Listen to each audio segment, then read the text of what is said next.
Hey everybody, Will here from Downtime Activities, back once again at home because our scheduling is really weird right now. It's about to get weirder and we have a lot of stuff to try and get done. For October, we've got a lot of stuff planned that we're pretty excited about, so I'm just kind of squeezing in a recording when I can.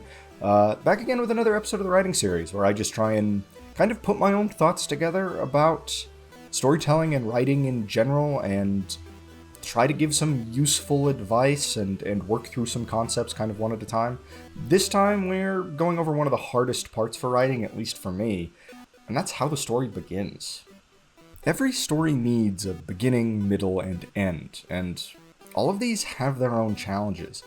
I think that beginnings and endings are some of the hardest parts of writing, because the beginning needs to draw the reader's attention into the story, introduce all the characters in the world, and often has to showcase some of the unique mechanics of the world, if there are any. Often I have an idea for a story, but I'm not sure how to get there. How does this disparate band of adventurers come together? What impetus does the main character have to step out into the story, brave its dangers? And what do we need to know right away about the world in which the story takes place? Similarly, the end of a story needs to wrap things up, even if it's just for now. We're going to focus on the beginning of stories for now and deal with endings in another video. I think everyone is probably familiar with the concept encapsulated in the title of this video, the once upon a time beginning. I haven't actually read many stories that actually start with once upon a time, but it's ingrained anyway in everyone's storytelling brain. These words are usually followed by a short passage explaining who our characters are, the situations they find themselves in, and the type of people they are, or what sets them apart. Usually what follows are the words, "one day," that precipitate the actual beginning of our story. This is an exceptionally simple way to begin a story, and it's arguably one of the easiest. But it's less satisfying for the reader unless the story you're writing is intentionally drawing on those sort of old-school fairy tales. Fairy tales are an excellent source of inspiration, and the genre of twisted fairy tales has really become extremely popular over the past couple of decades in all forms of media. It's not a bad method to tell an old story with a new aesthetic. Hell, A New Hope is actually just a film about an old knight, a squire, a thief, and a barbarian rescuing a princess from a castle ruled by an evil sorcerer. That's getting into a topic for a different video though, so I'll just leave it there. The once upon a time type of storytelling, I think, actually draws more parallels from classic playwriting. The beginning of many old plays begins with a bit of exposition about the characters and the situations they're in as of the beginning of our story. This type of exposition dump is pretty common in writing, actually, even if it doesn't take the form of a sort of once upon a time. It is usually better to give all this information in an organic show-don't-tell type of way, or at least that's the preferred convention in the modern day and age. What you're hoping to do is get the poignant details across about the world and the character, or characters, you're about to be introduced to. Maybe this is done in a small-scale way, just describing the immediate area and why the large events of the world have it looking that way. By and large, I think this works better than describing the world at large in the first few pages, unless you have a unique ability to make this type of exposition riveting. Your readers are here to get immersed in the story, and the quicker you can do that, the better. No one wants to devote the time to the first chapter of a book and reach the end of it without being drawn in. Alright, so let's go over in a little more detail what the beginning of a book actually needs to accomplish, and a couple of ways that this is often done. First, your story should establish a character, or characters that are important, and that the reader's focus should be on. This is what readers expect, to be introduced to main characters in the first few pages. You're introducing them to their guides through the story, since, by and large, we experience stories by following characters through them. Now, like I said, readers are expecting this, so it is possible to do a rug pull here with the end of Chapter 1 and the beginning of Chapter 2 as to who your main characters actually are. And you can often land some emotional impact by getting readers attached to characters through Chapter 1, only to have their fates be less than stellar by the end of that chapter. If you're doing this, however, it should be extremely intentional, and be done to solidly introduce an element of the world or the larger story at work, which we can cover in more detail below. Second, the beginning of your story should introduce important elements about the world. If that world that your story takes place in is made up of only floating islands and an empty, endless sky, That should be mentioned pretty early on, and preferably in an organic way. No reader wants to find out in Chapter 6 that the world has no true ground and everyone gets around using flying ships between the islands. That destroys everything the writers thought about the world and causes a substantial disconnect between the story in their mind and the story on the page. Obviously, if there are big secrets about the world, you don't need to outline them on page 1.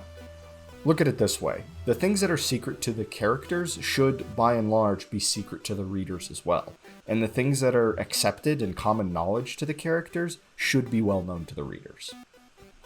My point here is that you just want to make sure that the setting has been presented. Sci-fi with advanced technology, a thinly reskinned version of ancient Greece with magic and monsters, modern day in a big city, steampunk, dieselpunk, whatever it is, that needs to be communicated to the reader in the first few pages. In most cases, your reader will have some expectation. If it's a book, the cover and blurb on the back give a lot of information, and you don't need to outline in straightforward terms exactly what the setting is, but do need to put some information across, especially if it's breaking convention. If nothing else, what you're doing by establishing your setting in this way is setting the scene, giving the reader a clear picture of where and when this story takes place, and some idea of what to expect from it. Third, you want to begin to introduce elements important to the story at large here. You certainly don't need to outline your whole plot or introduce all your villains or the magical MacGuffin, but it's not a bad idea to. You at least want to begin layering some story elements on, making sure the reader is aware of some of the things going on in the world. Movies like to do this with either scrolling text or exposition delivered through voiceover narration. Books can obviously get away with this too, but it's not a bad idea to try and find a way that's a little more organic of getting this across. A lot of times it's done through dialogue, although once again this can end up feeling clunky and fake.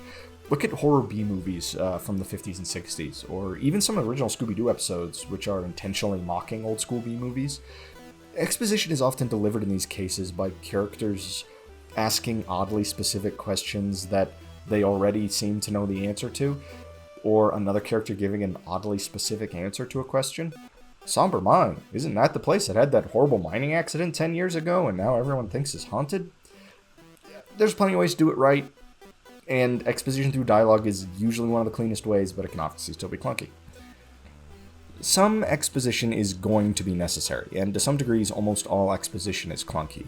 You want your readers to go into Chapter 2 with some understanding already of what's going on, even if they've been left with more mysteries than answers. Like the second point earlier, you don't want some important common piece of information that everyone in your world knows to be dumped on the readers in Chapter 6. If it's that important and that common, it should probably be introduced somewhere in the first chapter. Alright, so you have a lot of work to do in the first chapter. You need to introduce some of the characters, draw the reader into the world, and make sure they understand it, and give important bits of exposition that will be important for them to understand the characters and the events of the story. But where do you actually begin? What are the first words? How do you set it up? This is why beginning is the hardest part of writing for me. There are a lot of options here, and it can be hard to find the right one. It's sort of best, I think, to just ask yourself a few questions and figure out what you want the beginning of the story to be. But I think in most cases you have kind of two options, starting your story at the actual beginning or just before it, or starting your story somewhere in the middle or near the end. The second method is what I refer to as the Tarantino Method. I know Quentin Tarantino didn't invent it, but his films are some of the best done examples of it in the last couple of decades. If you're starting at or before the beginning of a story, you need to decide how far back you're starting. Don't go any farther back than necessary. An epic fantasy novel might begin with a chapter set 3,000 years before the events of your story.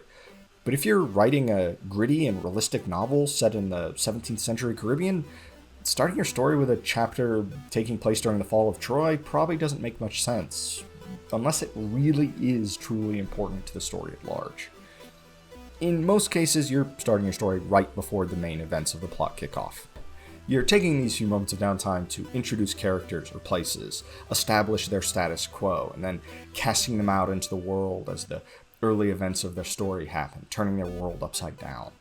Or you're using these opening moments to establish why these events are about to happen, so when they do, your readers understand what's going on. Of course, you don't always want your readers to understand an event or decision right away, but that's getting a little too far into the weeds right now, I think.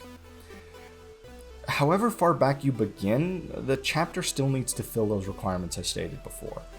If you do set a chapter 3,000 years before, it still needs to give some of that important exposition and set up the events of the story. You don't want it to be disjointed or out of place. You want to create those expectations. If the first chapter is about the end of the Mad King's war and how he and his cursed crown were finally destroyed, you want that moment to be important to the actual story.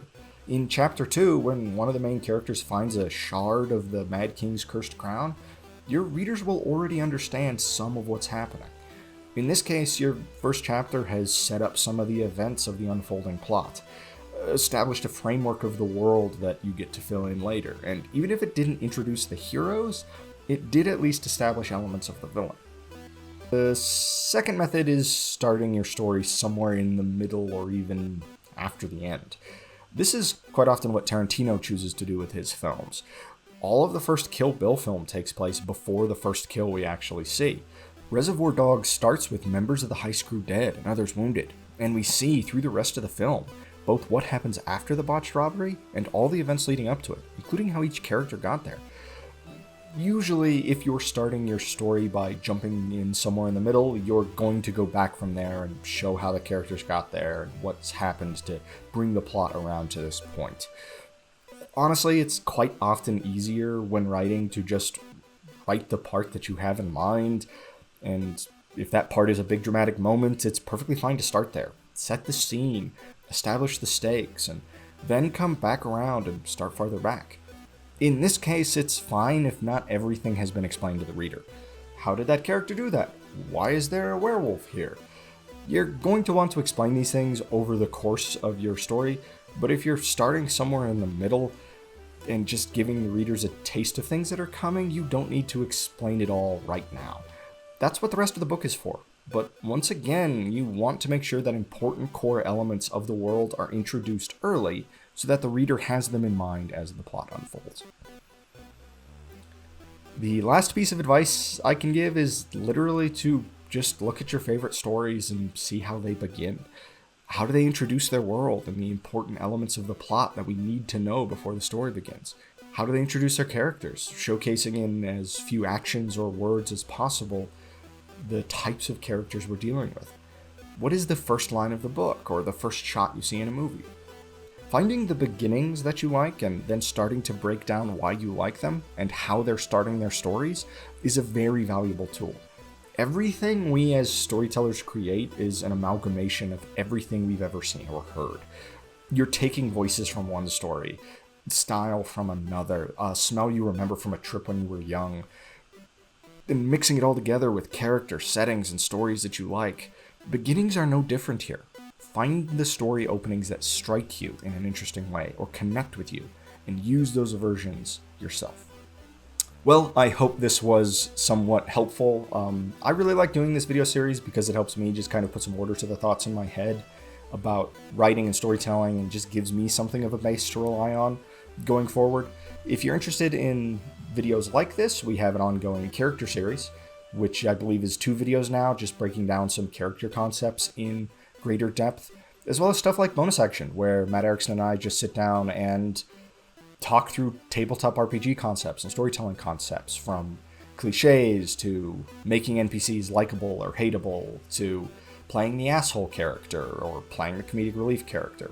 There's really a lot of stuff there, and similarly, it's just a good opportunity for us to sit down and talk through the stuff going through our heads. And the channel has a lot more stuff as well, from gameplay in Savage Worlds and Star Wars across kind of a couple of different campaigns, to RPG reviews and some Magic the Gathering content and D&D specific content. Matt Eggerson is very good at kind of getting into the niche of rules and breaking down how they actually work. As always, you guys know what I'm going to say. Go forth, slay dragons, sling spells, roll dice, and enjoy your downtime activities.